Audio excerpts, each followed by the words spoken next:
मध्य प्रदेश वक्फ board के अध्यक्ष doctor Sanwar Patel ने वक्फ संशोधन बिल को ऐतिहासिक बताया। उन्होंने कहा कि वक्फ बोर्ड से इससे पारदर्शिता आएगी। पटेल बोले कि वक्फ संशोधन बिल पर 2 करोड़ से ज्यादा लोगों ने सुझाव दिए। ये बिल पूरे देश के भाईचारे के हित में है। सही मायने में देश के गरीब मुसलमानों के हक देने के ये बिल है। जिन मुसलमानों ने वक्फ की जमीनों पर कब्जा कर रखा था, उनके चंगुल से वक्फ की संपत्तियों को छुड़ाकर अब इसका गरीब और निर्धन मुसलमानों के कल्याण के लिए होगा। विपक्ष के आरोपों पर उन्होंने कहा कि जहां गरीबों के कल्याण की बात आती है, उसे विपक्ष असंवैधानिक बताता है।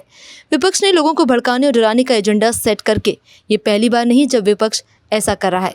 धारा 370 को लेकर भी उन्होंने यही किया। CAA को लेकर भी विपक्ष ने भ्रम फैलाया, लेकिन अब मुसलमान इनके झूठ को समझ गया है। 15,008 संपत्तियां MP में वक्फ बोर्ड की हैं। इस बिल के पास होने के बाद MP वक्फ बोर्ड में वामसी पोर्टल तैयार किया गया है, जिसमें डिजिटली संपत्ति की पूरी जानकारी रखी जाएगी। पटेल ने कहा कि उज्जैन के रियाज खान वक्फ की संपत्ति को दुरुपयोग कर रहे थे। उन्होंने वक्फ में 15 दुकानें बताई थी। जांच हुई तो 115 दुकानें मिली। भोपाल में भी नईम खान पर भी RCC जारी हुई है। इन पर भी 1.25 करोड़ रुपए की रिकवरी निकली है। और आप सब लोगों को नमस्कार करता हूं। हमने देखा कि पिछले कई सालों से जो वक्फ एक्ट है, उस वक्फ एक्ट में जो विसंगतियां हैं, उसके कारण से देश भर में लोगों का अविश्वास उसके प्रति बना था। उस अविश्वास को दूर करने के लिए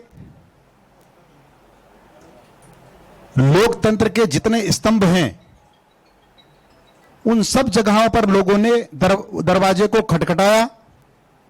उच्च न्यायालय गए, शासन के पास शिकायतें हुई, सरकार के पास शिकायतें हुई, और सब बातों को ध्यान में रखते हुए उन शिकायतों के आधार पर भारत सरकार ने इस बात की चिंता की कि कहीं अविश्वास है तो उसको विश्वास में बदलने की जरूरत है। और भारत सरकार ने अगस्त माह में पहली बार वक्फ बिल को संसद में पेश किया। जब संसद में बिल पेश हुआ तो जैसा विपक्ष का स्वभाव है, हंगामा करना, विरोध करना, भड़काना, डराना, इस सब की शुरुआत की। सब लोगों की सहमति से, सबकी राय से, सबके सलाह से यह बिल आए और फाइनल हो, इसके लिए संसद ने JPC का गठन किया। और JPC ने लगातार अगस्त से लगाकर तो मार्च के अंत तक पूरे देश भर में घूम घूम कर बैठकें की, लोगों के सुझाव मांगे। हम मध्य प्रदेश वालों को भी जो मुंबई में बैठक की उसमें हम अपेक्षित थे, और मेरे सहित अनेक लोग मध्य प्रदेश से भी वहां अपनी सलाह, अपनी राय, अपना मशवरा देने गए थे। साथ ही उन्होंने एक ऑनलाइन पोर्टल के माध्यम से भी अपने सुझाव मांगे। और मुझे लगता है कि देश के इतिहास में बहुत कम ऐसे मौके होंगे जब 2 करोड़ लोगों से ज्यादा लोगों ने अपने सुझाव इस वक्फ बिल के लिए दिए। अब जब राय मांगी है तो जिनको राय देना है वही राय देंगे। लेकिन यह बात आपकी सही है कि विपक्ष, खासतौर पर कांग्रेस और विपक्ष, इस मुद्दे को अपने वोट बैंक के रूप में भुनाना चाहता है। विपक्ष की आदत सी बन गई है। सबसे पहले तो मैं भाई साहब आपका जवाब देना चाहता हूं कि विपक्ष ने इसको असंवैधानिक कहा।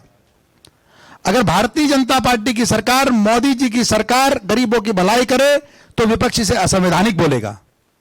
1954 में पहली बार आजाद भारत में एक्ट बना, वक्फ एक्ट। 54 के बाद 1995 में बना। 95 में जब बना तो वो असंवैधानिक नहीं था। क्यों? क्योंकि वो तथाकथित लोगों ने बनाया था, तथाकथित लोगों की मदद करने के लिए बनाया था। फिर 2013 में संशोधित हुआ, जिसके अंतर्गत हम आज काम कर रहे हैं, जिसके अधीन हम आज काम कर रहे हैं। अगर 2013 में संशोधित होता है तो वह संवैधानिक नहीं होता है। लेकिन आम जन की भलाई के लिए अगर संशोधित 2024 होता है तो उसको असंवैधानिक बताते हैं।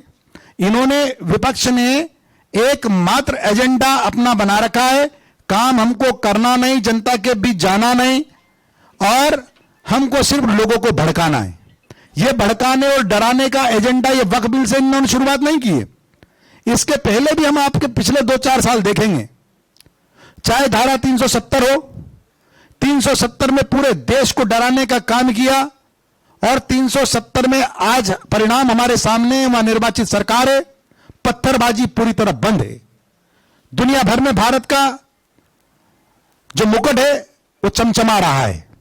आप देखिए 370 के बाद ये लाए 3 तलाक, आज 3 तलाक के माध्यम से डराने का काम किया, लोगों को इकट्ठा करने का काम किया, असफल हुए। फिर ये लाए सीए एनआरसी, दिल्ली में एक शाहीन बाग पर लोग इकट्ठा हुए और जिले जिले को शाहीन बाग बनाने की कोशिश की, पूरे मध्य प्रदेश के हर जिले को शाहीन बाग बनाने की कोशिश की, लोगों को डराया और धमकाया कि अगर सीए एनआरसी बिल लागू हो गया तो मुसलमान, आम मुसलमान इस देश में नहीं रह पाएगा, सबको देश निकाला दे दिया जाएगा और एक कैंप बना दिया जाएगा और उसमें डाल दिया जाएगा। आज 5 साल के आसपास इस बात को पूरे हो रहे हैं।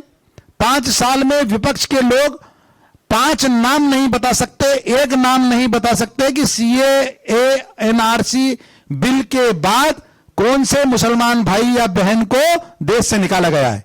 इनका हर बार झूठ झूठ तो पर्दाफाश होता ही है, आज नहीं कल होता है। तो इनके पूरे झूठ जनता के सामने है। लेकिन ये येन केन प्रकरण, जो बेचारे लोग जिनको इन्होंने आगे बढ़ने नहीं दिया, जिनको पढ़ने नहीं दिया, जिनके हाथ में पाने पेंचिस दे दिए, जिनके हाथ में गैरेज दे दिए, कमानी पत्ते की दुकान दे दी, पंचर की दुकान दे दी, अंडे की दुकान दे दी, उन लोगों को बरगला कर और ये इकट्ठा करने का काम कर रहे हैं।